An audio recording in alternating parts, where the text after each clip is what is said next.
மட்டக்களப்பு போரதீவு பற்றி கண்ணகிபுரம் கிராமத்திற்குள் நேற்று இரவு புகுந்த காட்டு யானை ஒன்று வீட்டை சேதமாக்கியுள்ளது. கண்ணகிபுரம் கிராமத்திற்குள் நேற்றிரவு நுழைந்த காட்டு யானை வீடொன்றை சேதப்படுத்தியுள்ளது.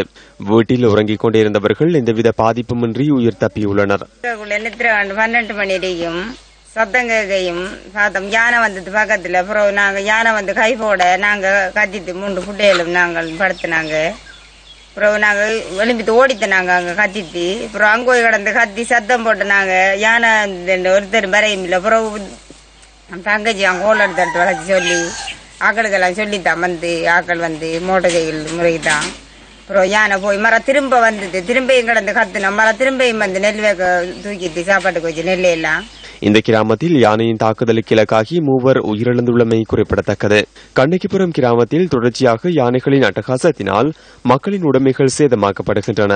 யானைகள் கிராமத்திற்குள் உட்புகுவதை தடுப்பதற்குரிய தடுப்பு வேலி அமைக்கப்படாமையினால் தாம் தினமும் அச்சத்துடன் வாழ்வதாக மக்கள் விசனம் தெரிவிக்கின்றனர்.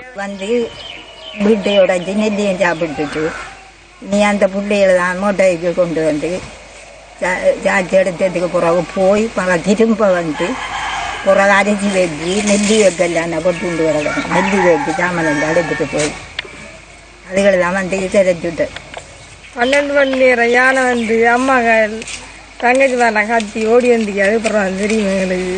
இந்த மக்களின் பிரச்சினை தொடர்பில் கருத்தில் கொண்டு யானைகளின் வருகையை தடுப்பதற்கான வழிவகைகளை மேற்கொள்ள வேண்டியது சம்பந்தப்பட்ட அதிகாரிகளின் கடமை அல்லவா?